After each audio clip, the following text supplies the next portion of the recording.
Hi, I'm Ann Krisnick with the Joint Religious Legislative Coalition, and this is the final of our 5 webinars around housing issues. We'll continue to be talking about housing as we work through the legislative session, but it's been really a nice opportunity to hear from all of you about what's going on across the state and to share information to help you have a better understanding of what's going on with housing. As people of faith, we start with a prayer or reflection, and I am thrilled that tonight that will be done by Doug Mitchell, who is a retired pastor from Westminster Presbyterian. He's been a board member of JRLC for many years, but he has great experience and a real heart for people who are experiencing homelessness and housing challenges, working with the downtown congregations to end homelessness in Minneapolis and with Beacon and a number of other groups. So I'm going to turn it over to Doug, and I'm sure you will enjoy and appreciate his wisdom as much as I do. Thank you, Doug. I think you're on mute, Doug. Oh, There you go. Thank you. Never fails. I'm just trying to figure out who you introduced. So tonight I want to talk a little bit about the sacred story of David and Goliath from 1 Samuel 17. It's a very familiar story. And sometimes it seems like we are the David facing the giant opposition in the legislature. Marshall Gans, who teaches community organizing and social theory at Harvard's Kennedy School of Government, talks about 5 smooth stones in this story, which is also a story for all of us as leaders of JRLC's legislative advocacy. In the story, as the Israelites face the Philistines and their leader Goliath in battle, the Spirit of the Lord comes to David, and David says, you know what? I'm going to take on Goliath. He didn't work out a complete plan or get a consultant or a task force to do a feasibility study first to see if it was practical. David goes to King Saul and says, I want to fight. It is God who gives David courage and a call. King Saul says, you're not qualified. You're just a little shepherd boy with no experience. This guy's been a warrior for more years than you've been alive, so you can't do this. But David says, no, I want to do it. And eventually King Saul relents and gives David his armor. Everybody figures that to fight the powerful, you have to use the tools of the powerful. So David takes the king's sword and shield and puts them on. On his way to the battle, he crosses a brook and notices 5 smooth stones and thinks, I'm not a warrior, I'm a shepherd. I don't know how to use this sword and stuff, but as a shepherd, I know how to protect my flock from the wolf and the bear. Maybe Goliath is just another bear. So he takes off the armor, puts down the sword, and picks up the stones. And the rest, as they say, is textual history. The story of David and Goliath is primarily a story about David's courage, his commitment, and his spiritual call. But it's also more than that. It's a story for all of us about how we lead, how we solve problems, and about how we challenge those with power who need to be challenged. So what can we learn from David's victory? First, we don't need to wait for a superhero or start with a master plan of how everything is going to work out. It starts with putting yourself at the heart of the conflict, with taking a risk, making a commitment, finding courage. David committed to fight Goliath before he knew how he would do it. He knew the what he had to do, and he knew why he had to do it before he knew how he could do it. He answered the values question first. He was motivated by his sense of moral commitment to the God in whom he believed. Second, David turned to the skills he possessed. He didn't know how to use the king's weapons, but he did know how to use the smooth stones from the brook as weapons. It's sometimes important not to try to fight power with the tools of the powerful. They usually have more of these tools and they're better at using them. But each of you needs to think about what is unique about the resources that you bring. What are your stories from the community where you live and work? How have you seen those who are poor and at the margins harmed by legislation or public policy? What people or organizations do you know who might join us in coalition? Third, trust your imagination. David changes the dominant view of the battlefield, and he does it in part because he's an outsider. He brings fresh eyes to it. The fact that he was a shepherd meant that he saw resources that warriors would never see.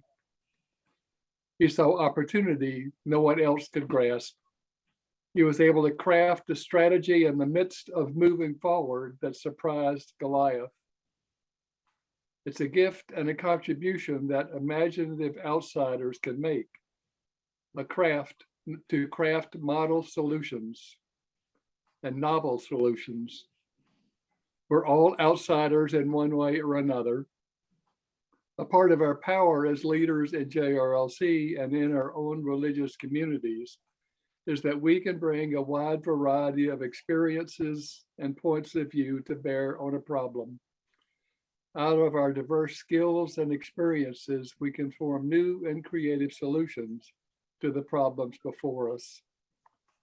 So I hope that we can all be like David and find the courage to trust our resources and take the risk to trust our imaginations. Get to know your elected officials so that you become a trusted voice for them. You are their assets. Bring your own smooth stones to the relationship that give you power. And then just two quick notes. One from Paulo Vieira, an educator. Washing one's hands of the conflict between the powerful and the powerless means to side with the powerful, not to be neutral. And from the book of Proverbs, those who oppress the poor insult their maker. Those who are kind to the poor honor God. Thank you.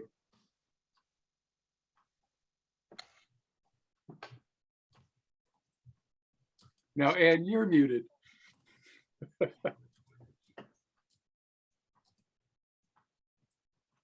was lovely.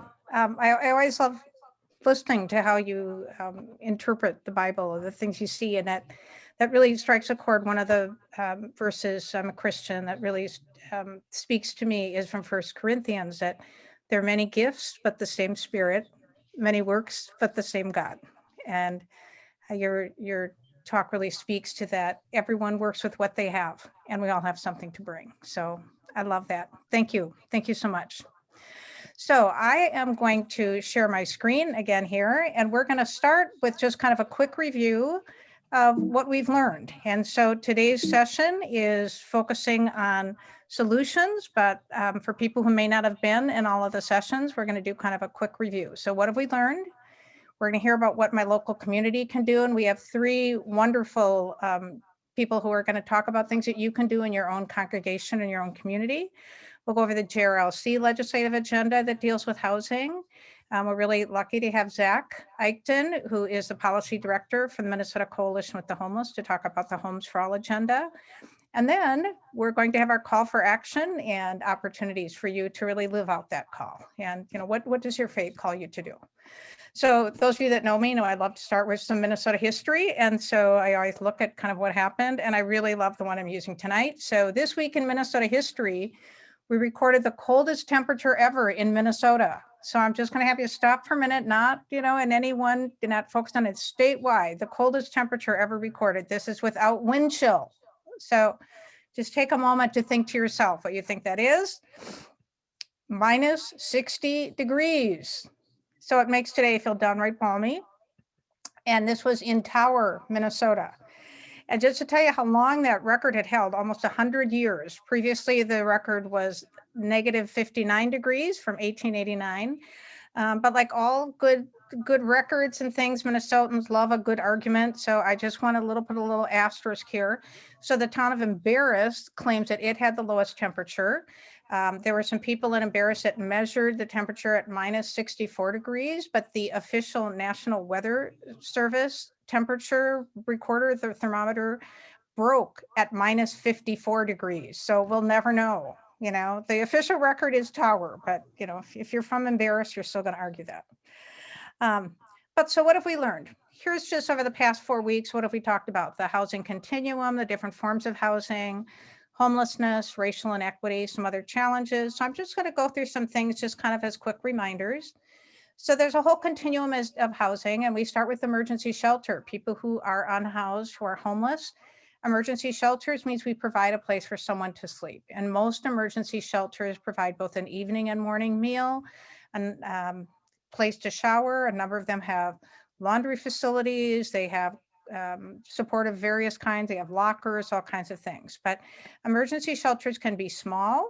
If you call that, you know, it could be 1 or 2 rooms. On the left, we have a picture here of Grace House up in Grand Rapids.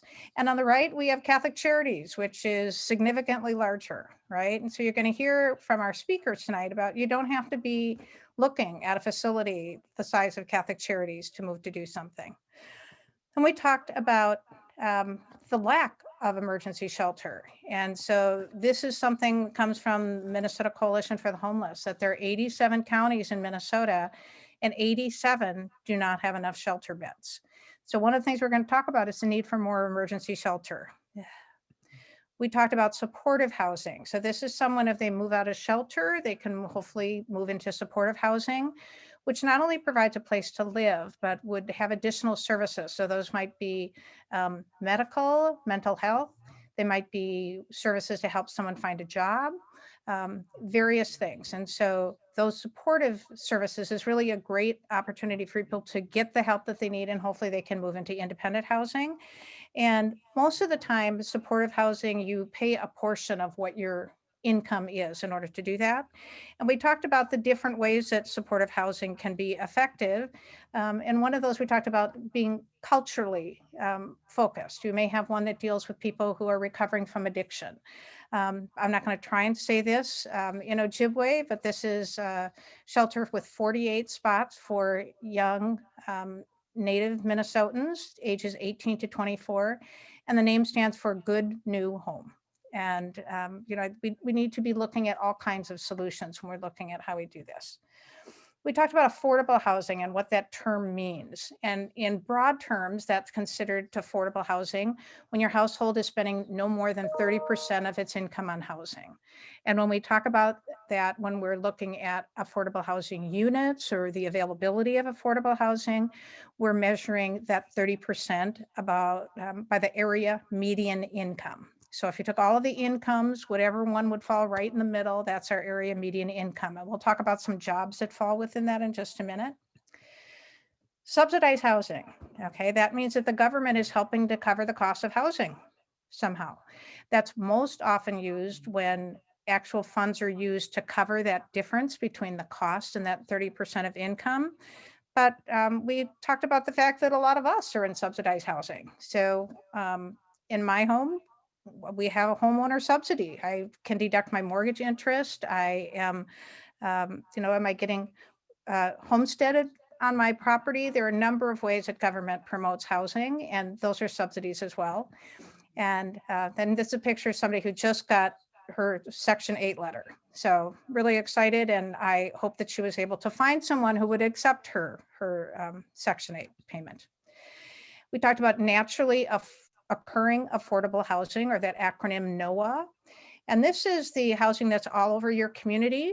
And right now it's affordable, but if someone goes in and rehabs it or does major renovation or tears it down and builds something else, it moves out of that range of being affordable.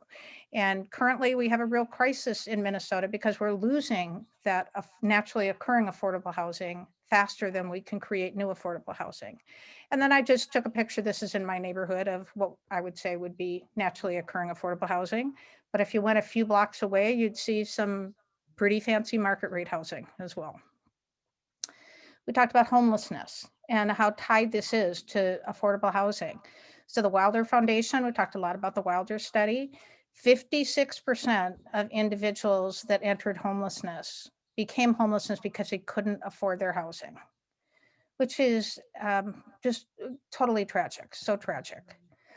And we talked about some of the causes of homelessness. So I'm just gonna put this up for a minute. Those of you, we spent a lot of time talking about the next few slides when we had our various sessions, but just a reality of how many people experiencing homelessness have had really tragic events in their youth, in their young adulthood, or in their adolescence. And about half of the people have had 3 or more of these adverse childhood experiences growing up. So parents who are living with addiction or being physically or sexually mistreated or abused, or really challenging circumstances in their life that impact them, not just at the time when they're youth, but on.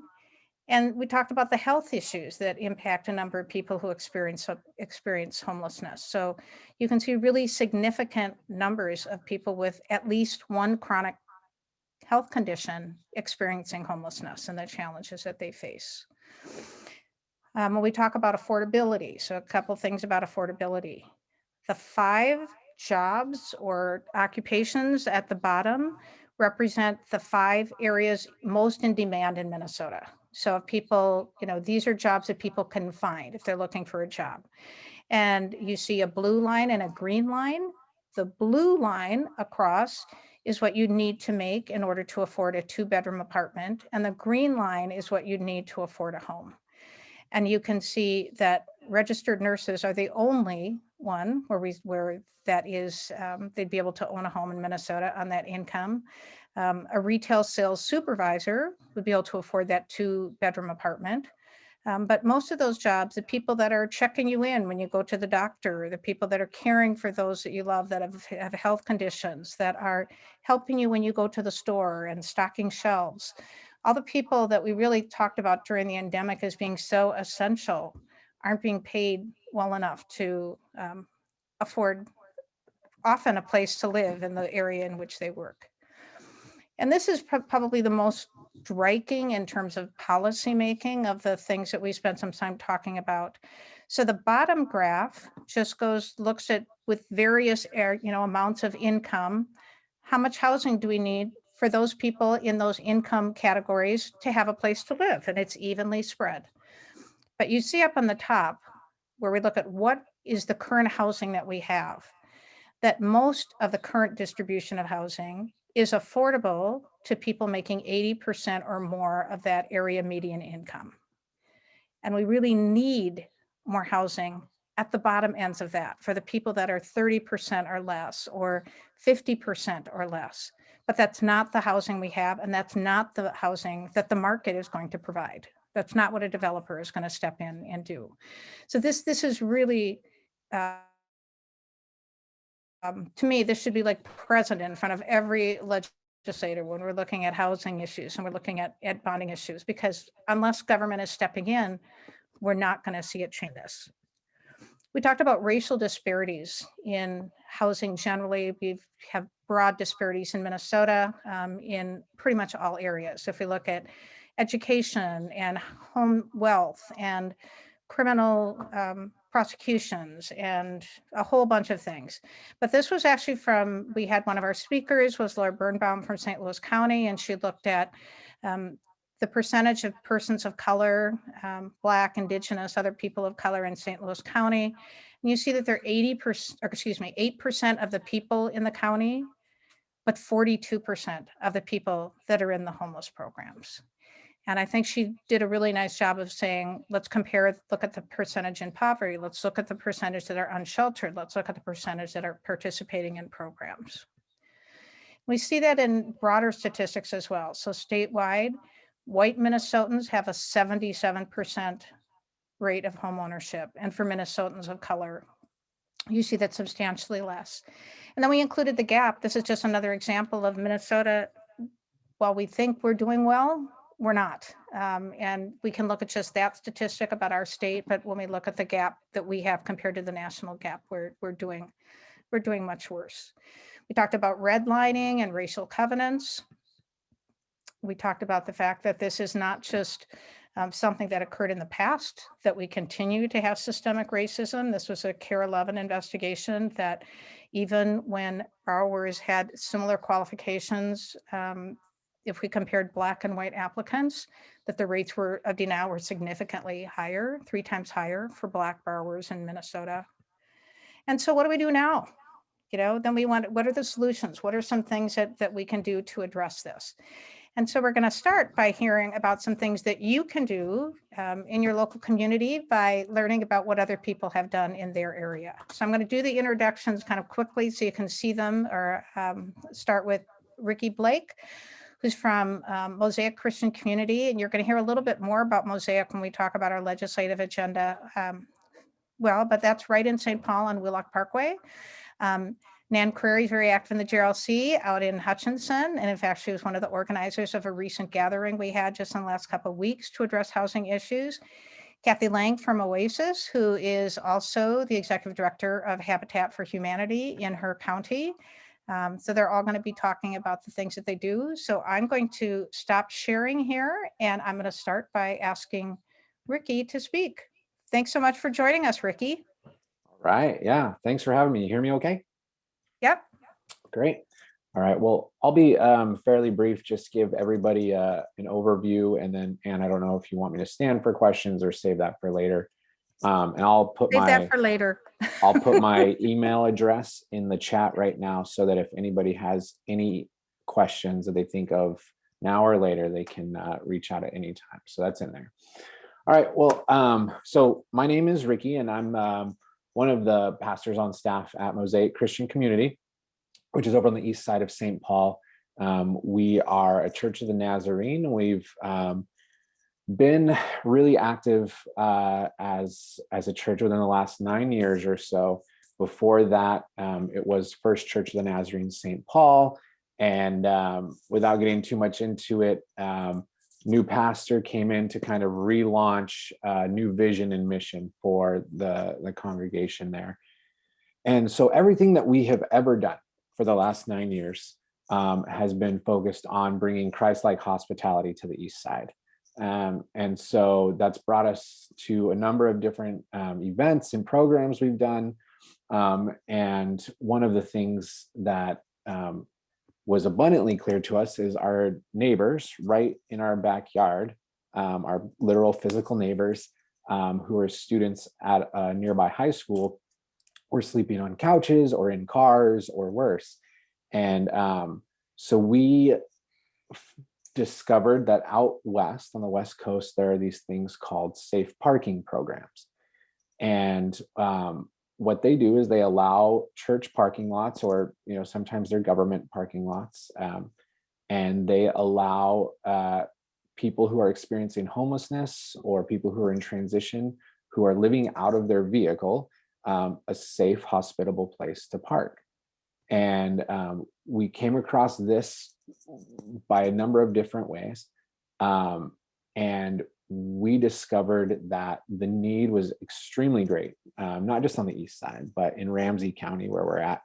And we brought it up to the county and to the local police and a number of other stakeholders.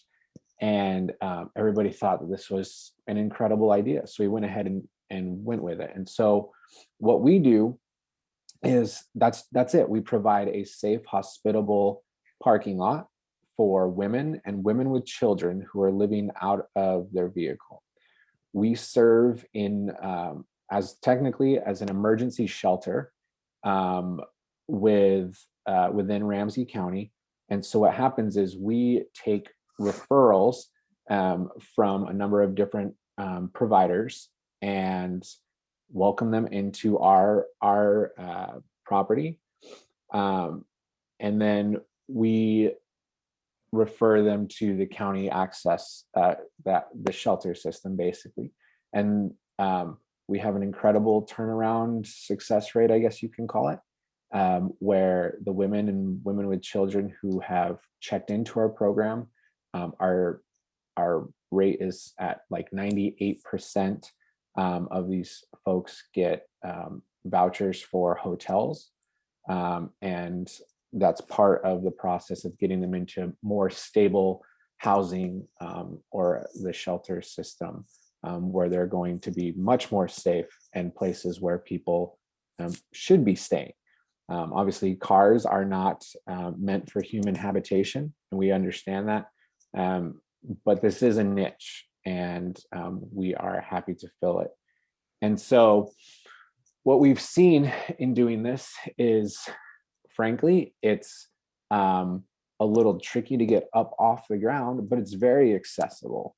All you need is a parking lot, and then you can work through with whether it's your parish board or overseers or anything, staff, to figure out different access into the building on certain parts of the property, whatever. And so we go through, and part of our program is that we do a brief background check on all the women who are coming in. And that's just to say, that's not to deny them or anything. That's just to know who we have coming in. And then when they check in, they can have access to our restroom facilities or whatever they need to do before sleeping out in their car overnight. It's February, and I understand that you're like, why would anybody sleep out their car now? Thankfully, we've noticed that just kind of the way that Ramsey County works is Ramsey County tends to open up a lot more hotel beds and shelter space that we've noticed in the colder months. And so this time of year is very, very slow for our safe parking program. But once it starts getting warm again, and people are more comfortable either staying in their vehicles or they're losing their leases or whatever it might be, that's when we see a big uptick. And we have used our parking lot, which is actually pretty small, as a jumping off point, if you will, for a number of other resources that we hope to offer or point people to. And the reason, and then this will be my last thing, is we decided to open this program to women and women with children because after talking to a number of different stakeholders, we recognized that this was the population most in need, from high school students, like I said, right in our backyard, to women who are they've received Ramsey County services. But there is a need still for single men, families, because of any kind of possibility of women who on occasionally have women who are fleeing domestic abuse situations. And so we want to make sure that they feel as safe and comfortable as possible. And so we try to, we don't allow males. And so there's also that possibility for other places to join in with us as well. We've been doing this since the summer of 2018. And every year it's just been, we've learned a little bit each time, but it's been an incredible experience and journey just to see, as limited as of resources we have. We're a really small church with a really small plot of land and a small parking lot. This is something that's very accessible and serves a niche purpose. So that's kind of like me rambling, big picture, high up in the air, and I'm sure there's probably 1,000 questions, but we're going to hold questions till the end. Thank you, Ricky. I do want to note that I believe, and Ricky does as well, this is the first program of its kind in Minnesota. And I've actually talked with Ricky and his wife about this, and they have, if you're interested, they have the whole packet of the intake form and what people agree to, and are wonderfully helpful. So Thank you, Ricky. So we're going to turn next to, we're going to go out west portion of the state, and Nan Creary, who's one of our active JRLC folks out in Hutchinson, is going to talk about homes, all caps, McLeod in McLeod County. And Ricky and everybody else will be available at the end for questions. Nan, I think you just Yes. start talking. You become our speaker. All right, thank you so much, Ann. Sorry for the lighting here. I don't have any technical support, so I'm a little bit in the dark, which is, you know, where we mostly are, is in the dark. But I'll just talk about the experience that we've had here in McLeod County. For those of you who don't know where we are, we're about 50 miles west of the metropolitan area on Highway 7. If you take Highway 7, you will get to McLeod County. So in 2017 is the start of our story with our group homes. Our community action agency hit a crisis that they had a relationship with a local motel to be able to house homeless folks. And that fell through after a bad experience. And we put together a forum for those who were interested to hear about what was going on in Meeker County, which is our neighboring county to the north. Meeker County had a program where they worked with a local land owner, a realtor who had an apartment building, and he was willing to make some units in his rental situation available to rent to the local organization that would house homeless. And so that gave us the idea here in McLeod County that maybe we could do something similar, but that would serve the needs of our population. At the time and continuing, we have 4 families every week that come into the Community Action Agency who've either lost their home or are facing homelessness. And that's been a consistent situation for us. In rural Minnesota, homelessness looks different than in the metropolitan area.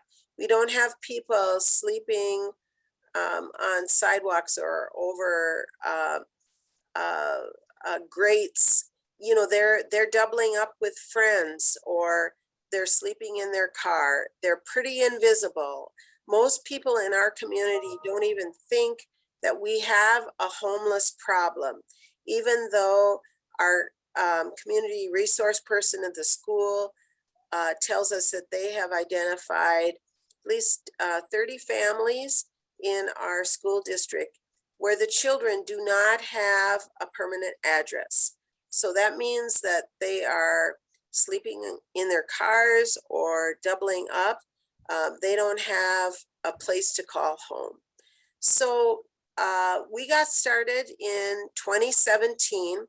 I am pleased to report that our homes group, which our name is our acronym, and we took a while to form this acronym, Housing Options in McLeod for Emergency Shelter. We are homes. We have just surpassed collecting $100,000 in this time period since 2017 when we formed, from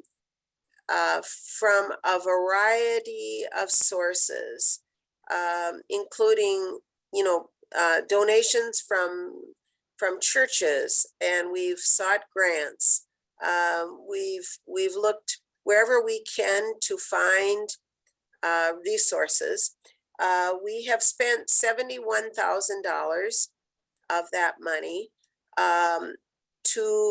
We started out with a model that was, we've got a local motel owner who has a passion for providing housing for homeless. So we have had first we started out with both motel housing, and then we also had a landowner that had apartments. So we had a combined model at that point of both motel and apartment. Over time, we found out that the apartment model had challenges for us. If we had someone, first of all, when homeless people get into an apartment, sometimes they unload their whole storage unit and put up a Christmas tree and think, well, I'll just stay here. This is fine. When what our model is to try to, we are supported by the Community Action Agency that staffs and supports these folks. And the requirement is that you meet weekly with your case manager. You work on your barriers, and our average stay is about 60 days. So what do they need? They need a car, or they need a job. Of course, we need to move them on to housing that is sustainable for them. The model from Meeker County, in their statistics, and our statistics have been similar, that 75% of the folks that we serve 5 years later are on their feet. You know, we help them when they stumble over whatever time period, and then move them on to sustainable housing. Nan, I'm going to cut you off, and you've done a Yes. great job explaining. And I think it's just a wonderful example of everyone can find something to do. You know, the idea of, Yeah. does it have to be huge? You know, what are Yeah. my 5 stones? So, and Yeah. I hope you'll be around for questions at the end. So Sure. thank you. Thank you. Thank you. Yeah, and I'm going to go to Kathy Lang next. We're going to go north a ways up to Little Falls, past St. Cloud, and ask Kathy to share what they're doing there. Sure. Thanks for having me tonight.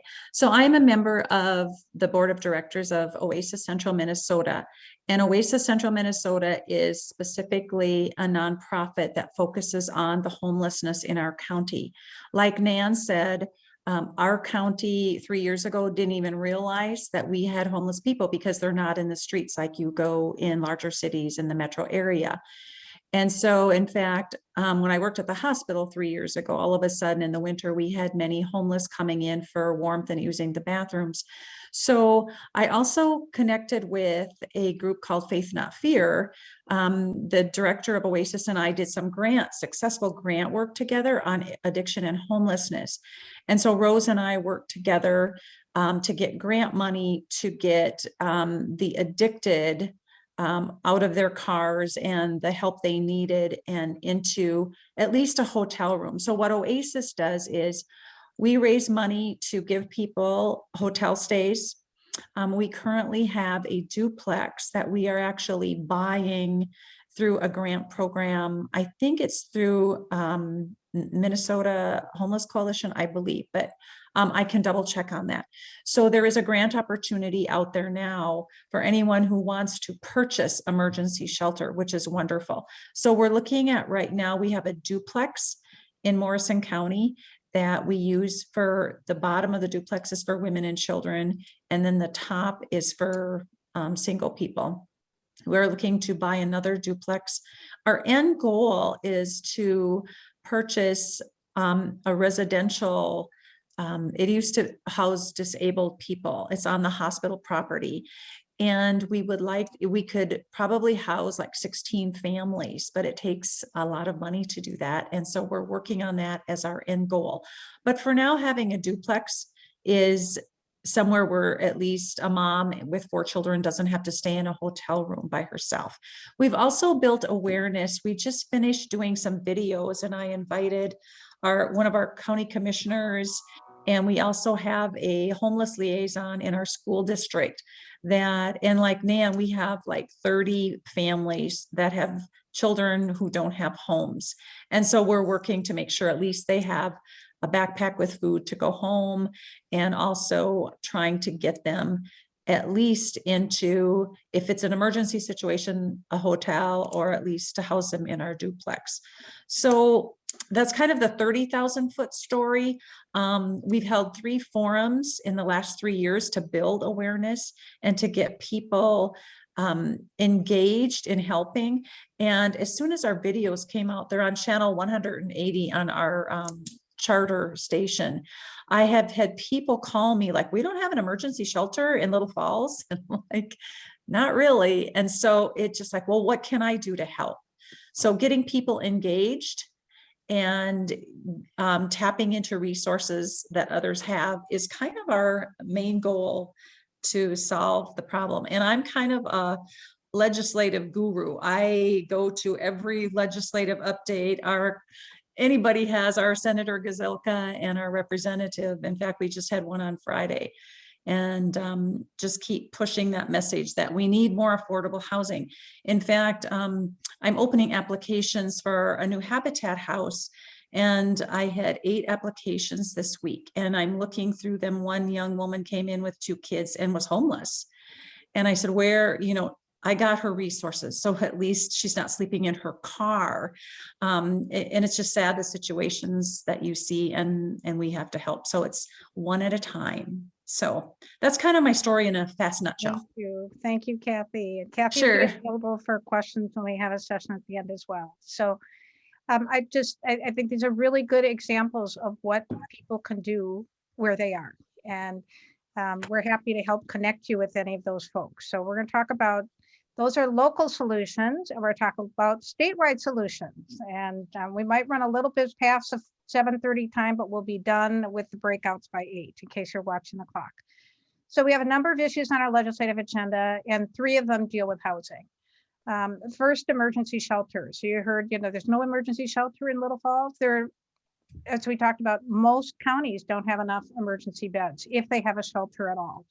And so we've been talking about emergency shelter. You're looking at this saying, why are those slides about affordable housing? People have been hearing those stories. And so in 2020, that was like the 5th of the special sessions they had that year.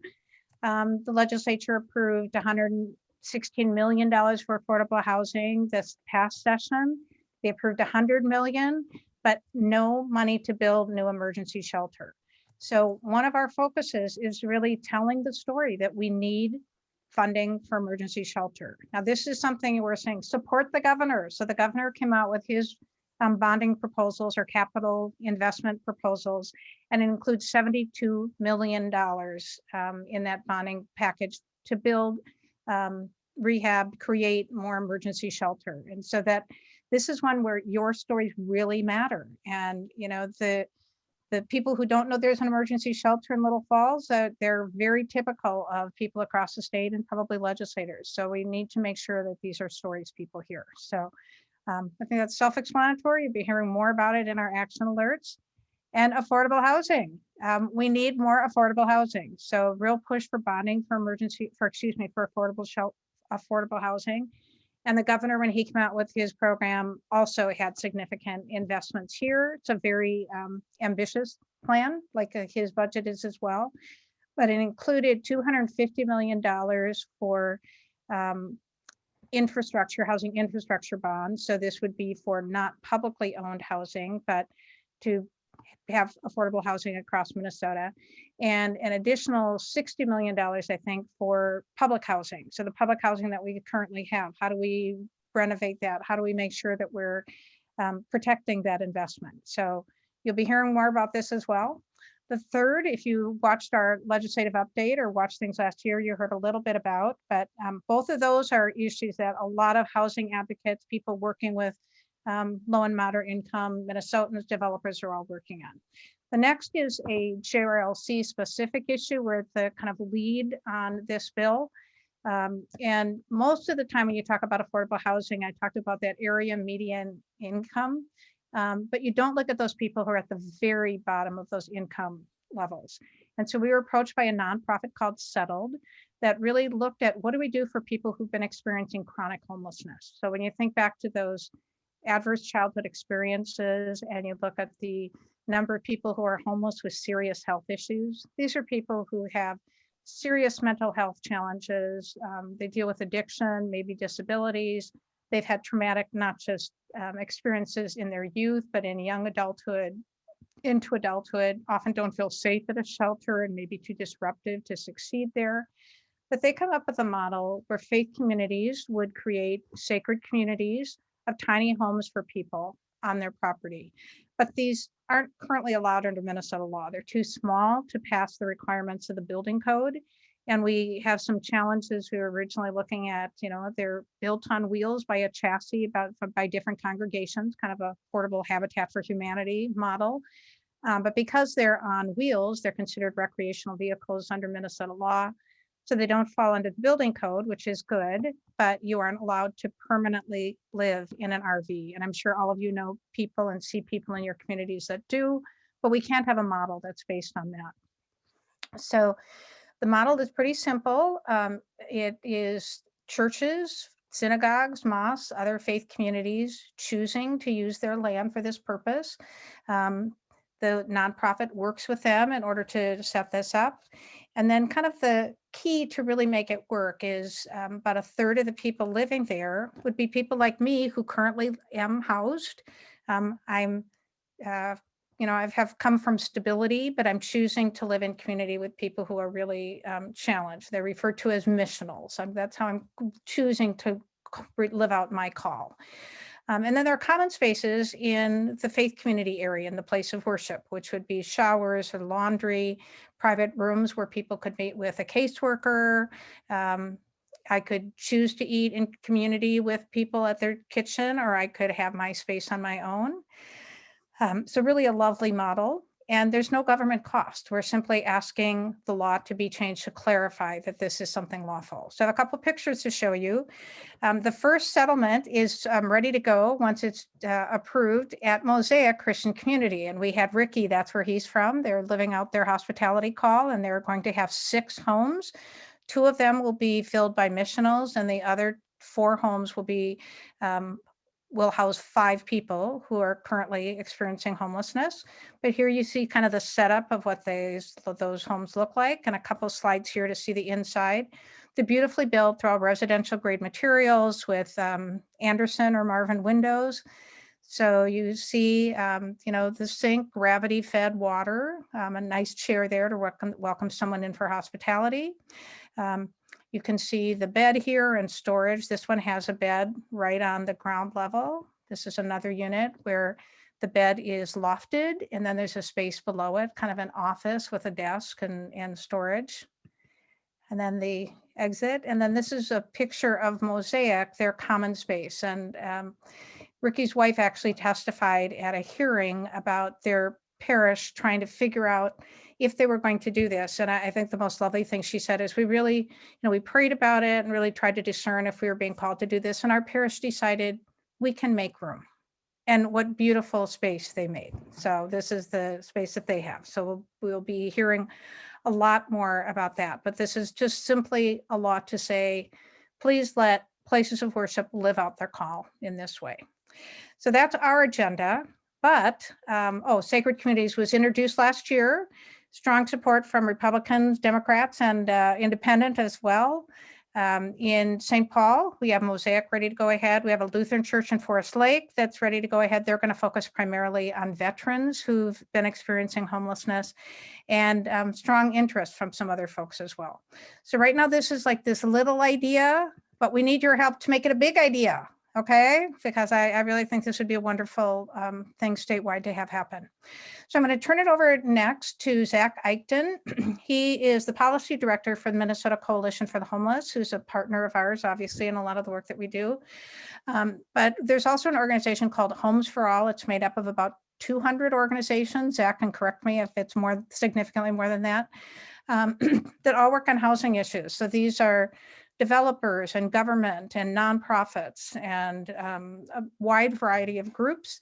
And they adopt a policy agenda that covers all kinds of aspects of housing issues. And I'm really thrilled to have Zach with us tonight. So I'm going to stop my screen share and turn it over to Zach. So thank you so much, Zach, for joining us.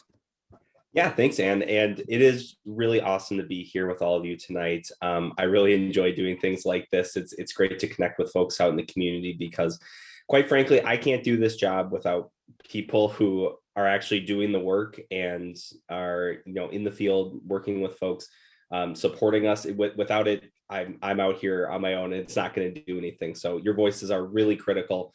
And yeah, I'm just really happy to be here to present the Homes for All Coalition. Yeah, as Ann said, Homes for All has actually, I am going to do a slight correction. We have more than 270 endorsing. Yay. Okay. So it's a huge statewide coalition of folks that across the housing continuum really genuinely put in the work towards making safe, affordable, accessible housing a reality here in Minnesota for all of our neighbors. So with that, the way that we look at housing as a coalition this year during our policy setting process was we were looking at key policy areas and what we called policy buckets in order to address some of the growing needs in our community and make sure that as we were looking at the continuum of housing, we were addressing what we needed to. So the first thing that I want to talk about is the policy bucket of equitable access and fair treatment.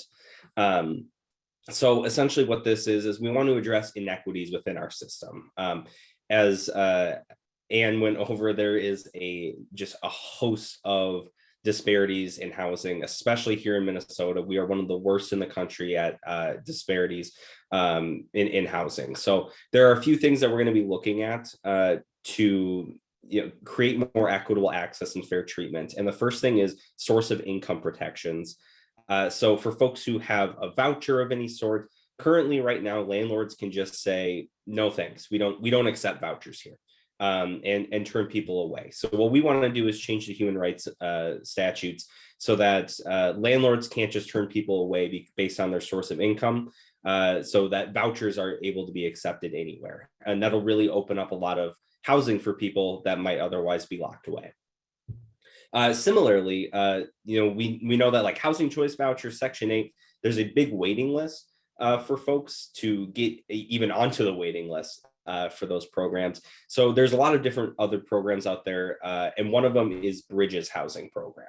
And what that is for folks who have a mental illness, have a serious mental illness, they can get a Bridges voucher to bridge the gap between when they are able to get onto a different housing choice voucher. And we want to expand that program so that more folks are able to access that. Finally, as we look at this, this bucket, this policy area, looking at accessibility of housing is really key, and making sure that we have enough accessible housing for folks with disabilities, especially, to be able to live in community and in integrated settings. So one way that we want to do that is expand some senior housing projects through housing infrastructure bonds, so that people are able to, if developers want to, they can include people with disabilities into those projects as well, regardless of age. And then the second piece is looking at our housing infrastructure bond language to have some levels of requirements for accessibility within housing that's being funded in any part through state bonding dollars. And one big key piece of that is ensuring that there is roll-in showers for folks with wheelchairs, as well as making some new requirements around sensory accessibility for folks with disabilities that impact their senses. So that's the equitable access and fair treatment bucket that we're working on. So the next thing that we're looking at is housing stability and anti-displacement. So as we all know, stable housing really is just the key that we need to ensure that folks have stable life, safely stay in their homes. You have greater economic benefit, educational and health stability if we're able to do that. One massive campaign that we are working on in conjunction with a lot of folks is the Bring It Home Minnesota campaign. Right now, folks that are technically eligible for rental assistance, there isn't enough funding so that we can have everybody who qualifies get rental assistance. So what this campaign is it's $1 billion a year into a new form of rental assistance so that everybody that qualifies is actually able to receive rental assistance here in Minnesota. But then as we look towards more rental stuff, there's a lot of key tenant protections that we need to be looking at. The first one is eviction defenses, and making sure that folks who are facing eviction have access to attorneys and public defenders so that they're able to actually have some level of defense through any court proceedings. The next is providing a pre-eviction notice. So folks who are facing eviction have enough time to know that is coming, potentially even work something out with their landlord. Maybe they leave if they're unable to fulfill their obligation of the lease, but at least they wouldn't have an eviction on their record for doing that. And then finally, expungement reforms, so that folks who do have evictions are able to get those off their record after a certain amount of time and work on moving on past that eviction. And then finally, we want to do some lead abatement through lead safe homes. And lead is hugely problematic. We all know that. And if we're able to abate some of that lead, it prevents a lot of disabilities for children and seniors.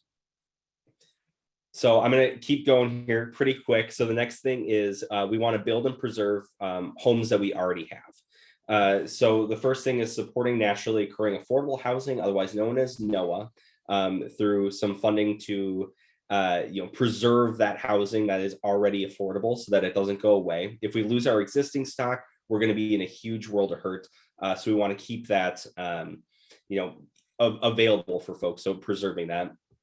The next is looking at how we can use bonding to preserve public housing. So we use general obligation bonds to do that because it's owned by government. So we're able to use geo bonding to preserve our public housing. We're going to be advocating for $100 million for that. And then we need to build more housing. So we're going to be advocating for $400 million worth of housing infrastructure bonds. Those are able to be accessed by developers so that we can actually build affordable housing here in Minnesota. And then as we keep looking at this, we want to look at expanding that type of housing infrastructure bonds so that we can target deeply affordable housing as we're building it, so that we're able to target those lowest incomes, and that's typically under 30% AMI that we want to target. Certainly under 50%, and then even more targeted at 30% area median income. And then we want to also talk about advancing home ownership and wealth building. So through a few key pieces of this, we know home ownership is really the key to building wealth here in Minnesota. And we want folks to be able to have that opportunity here as well. So the first thing that we're looking at is manufactured home parks, having the opportunity to purchase. So for folks who aren't super aware, manufactured home parks are a lot of times folks own the unit, but not the land underneath. So if the park goes up for sale, it doesn't have to, doesn't have to be any notice, but people can literally have the land from under their house that they own bought out from under them. And it causes a lot of parks to close when that happens. So what we're advocating for is the opportunity that residents of a manufactured home park would be able to purchase that, and they would have a 60-day notice to be able to put together the funds to purchase that land so they could keep their housing. The next thing that we want to do is weatherization. So weatherization is making things more energy efficient so that we're able to lower the cost of housing. Right now, there's a lot of housing here in Minnesota that just has really energy inefficient, and it really drives up your home costs. So if we're able to weatherize, we will able to drive down home costs and make home ownership more affordable for a lot of folks. And then as we keep moving on, I want to talk about emergency shelters. So as Ann mentioned, emergency shelters is a key priority of Homes for All and MCH. We're going to be advocating for $100 million worth of shelter capital funds. We're really thrilled that the governor put out $72 million towards that. The most recent data that MCH has, we have $100 million of need. So we're going to be pushing him a little bit further on that. But we're really excited to be working on that. Right now, 80 out of our 87 counties, according to the latest point in time count data, have either no shelter beds or not enough shelter beds. So this really is a statewide issue that we need to address. And then finally, the emergency services program is all of the flexible funding that local providers are able to access for their emergency shelters. It is local solution oriented, really flexible funding. And we're matching the governor's ask on that for $95 million over the next 3 years in that program. This is really what we're excited about. It's going to be a really fun session, I think. We have $7.7 billion of state surplus. We have over $1 billion in federal funds at our disposal. And, you know, throughout all this, this really is an opportunity like none other that we've ever seen. So we, as Anna sure has said before, we really need your voice at the state capitol, because these issues don't rise to the top without advocates like you pushing your legislators. I remember when I first started doing policy work back in the 2019 session, it was the first year for a housing committee in the House, and in the Senate, housing was like a subcategory of the agriculture committee. And it just really didn't have any weight in that committee. And now housing has its full committee in both the House and the Senate. There's a preventing homelessness specific division in the House.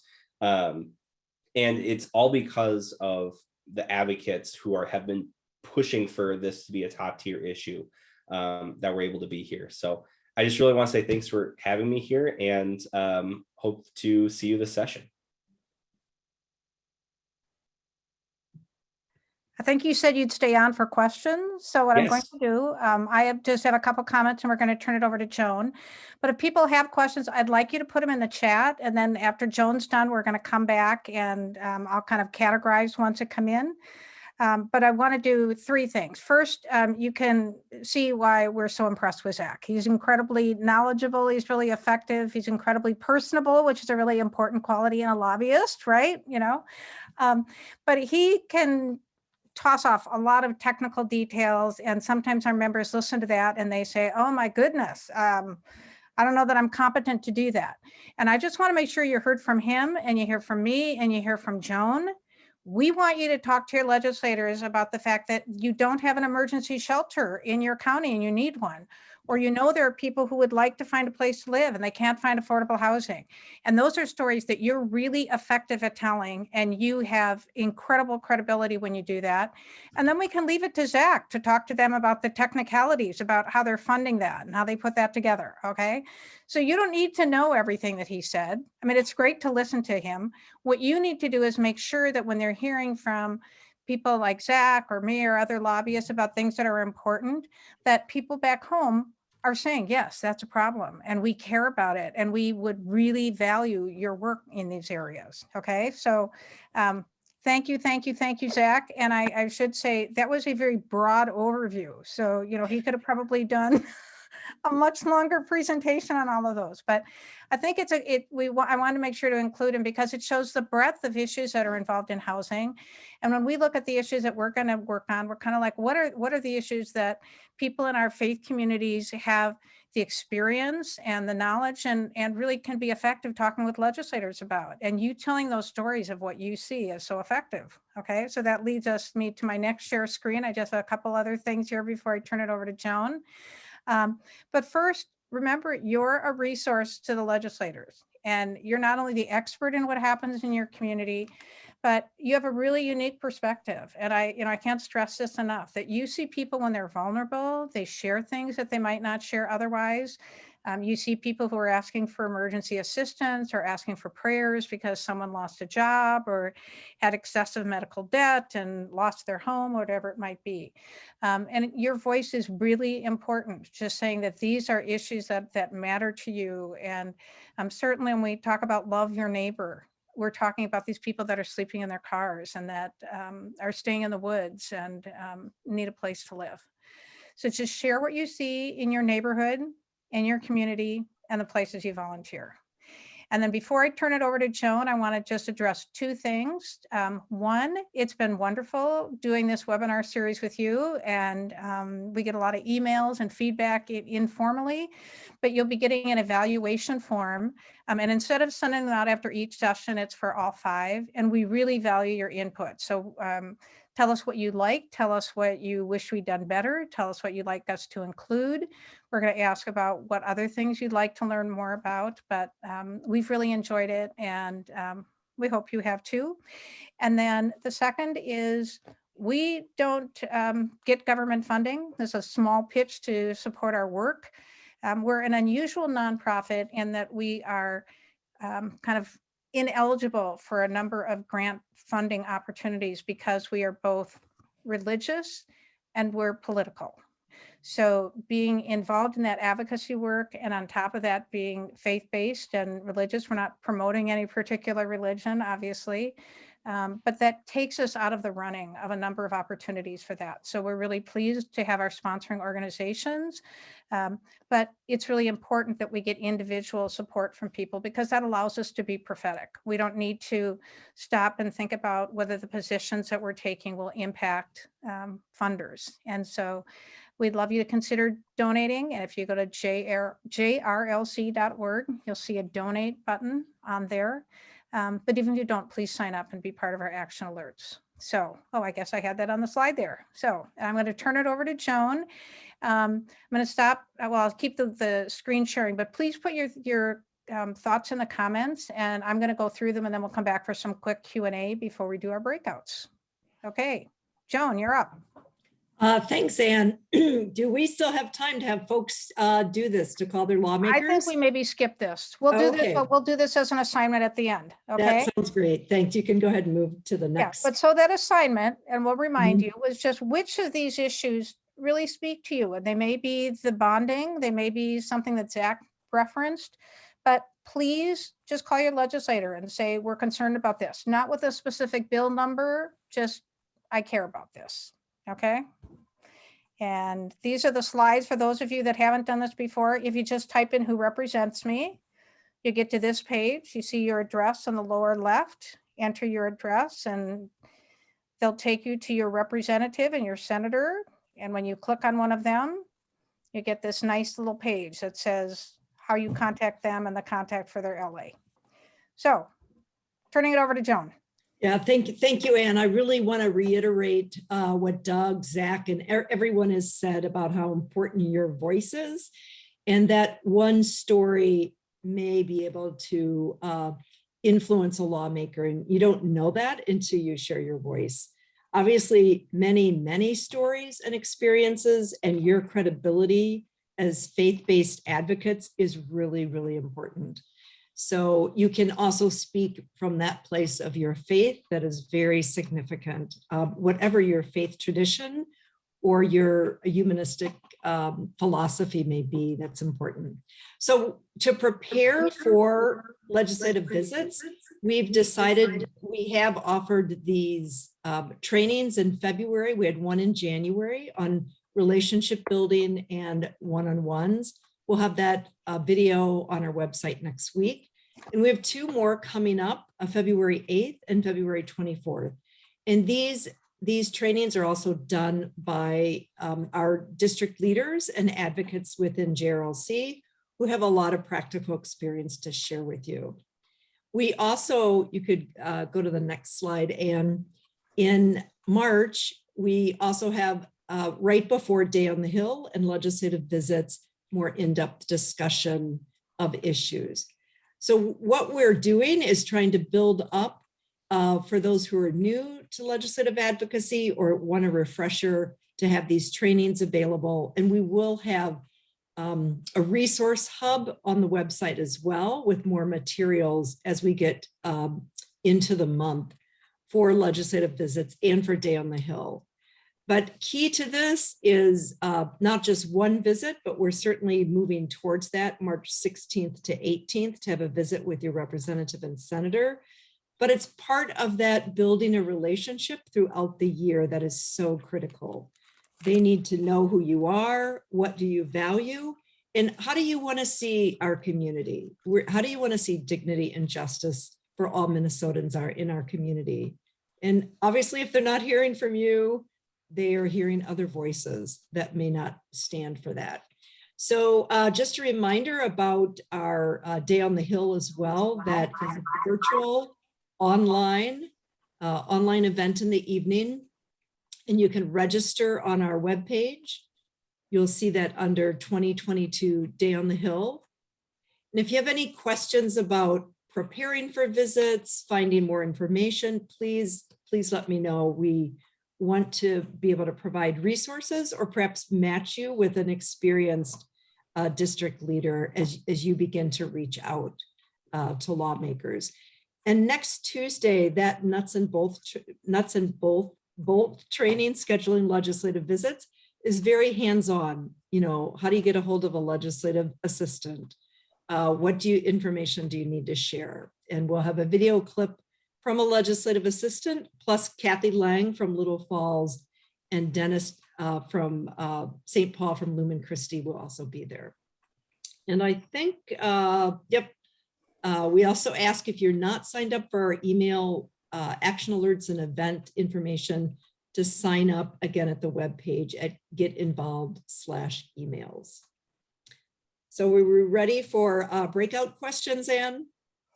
Yeah, For I'm going those to of us who can see what kind stay. of questions we got. Okay. So, just a minute. That's my fault. I logged on my phone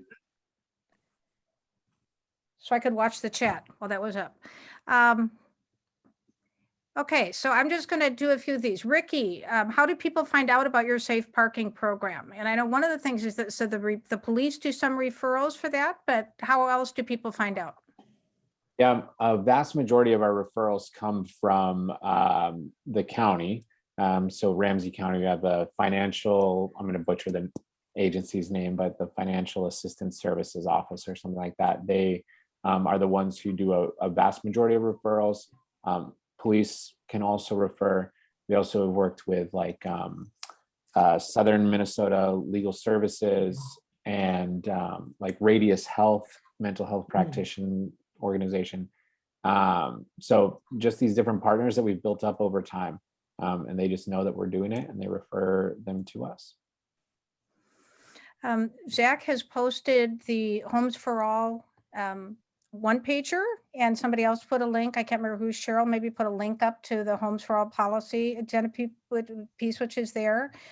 Really underscoring again the importance of stories. But I'm going to take one of these, address another question here to Zach, and then I'll answer it as well. But we got a question about what do we do when we talk with a legislator who's less than receptive to our concerns?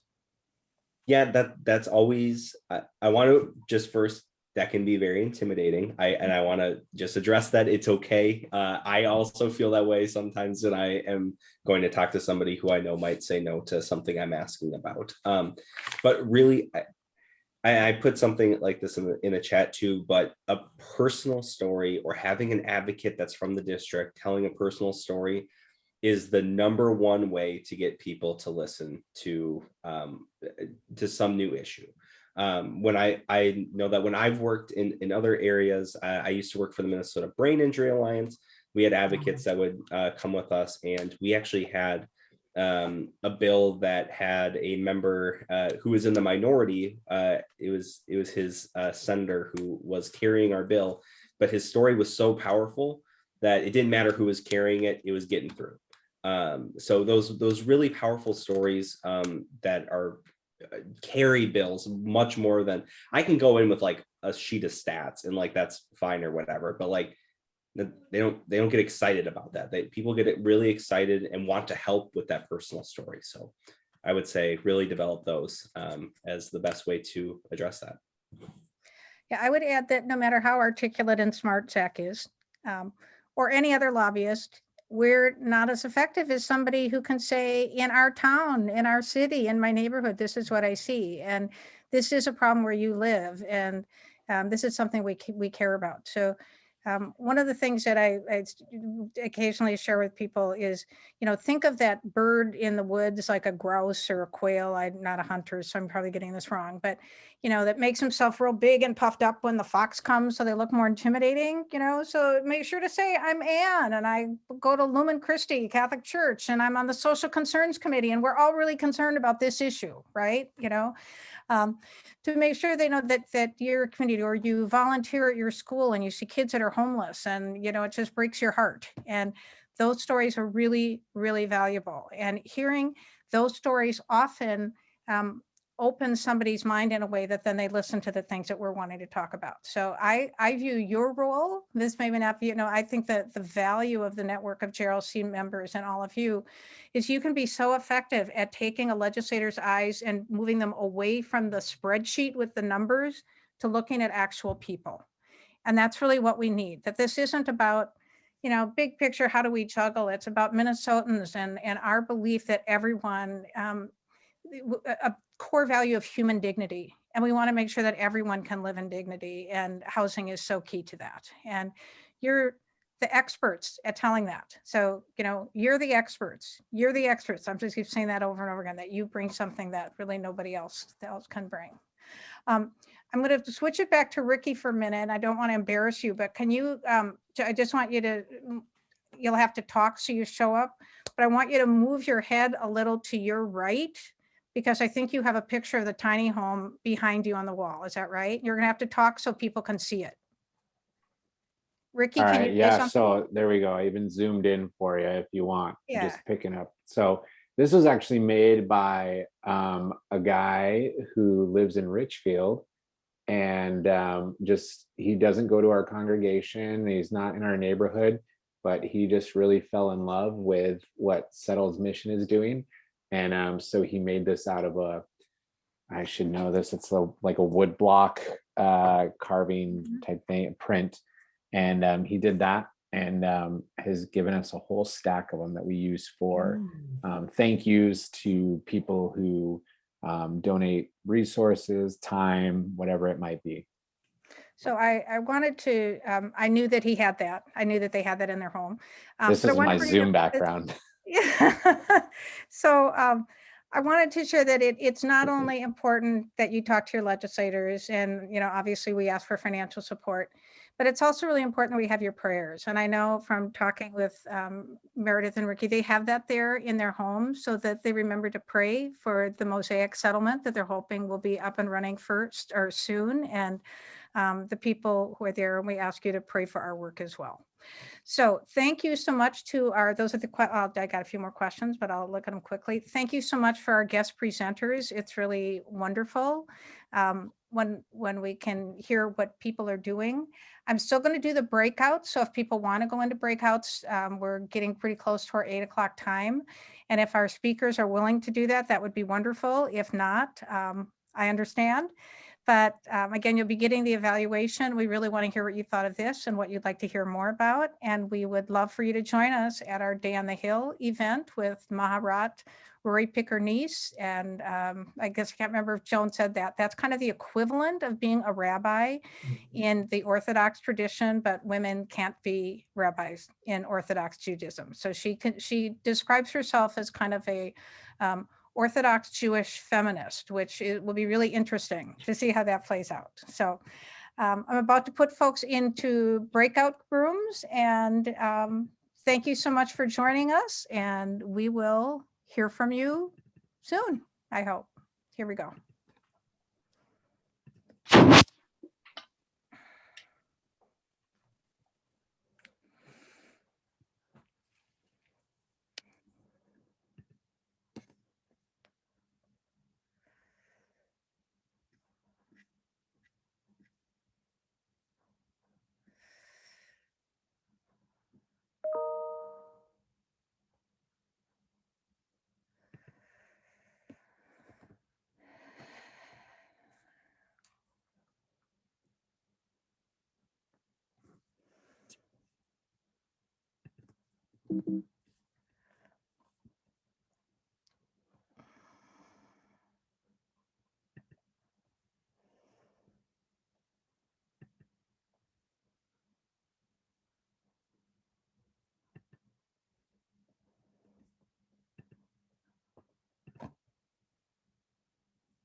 messy. I'm just walking around a little bit.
this girl.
Welcome back.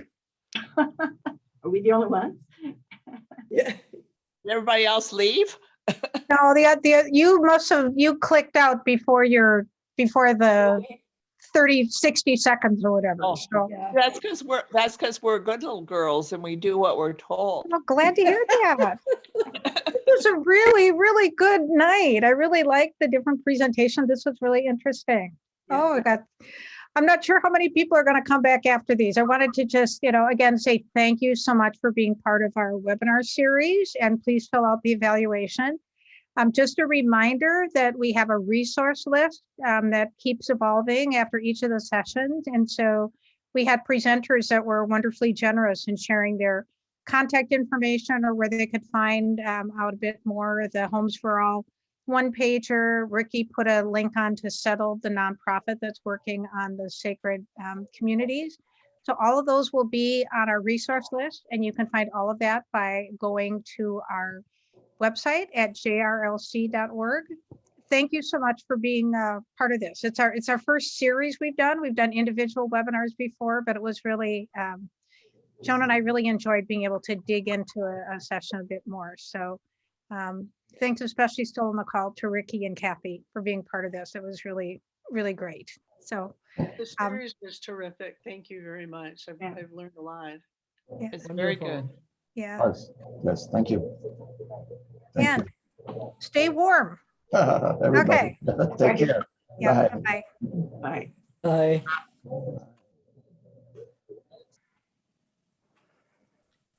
Okay, And, can you stop recording? oh, yes. Okay.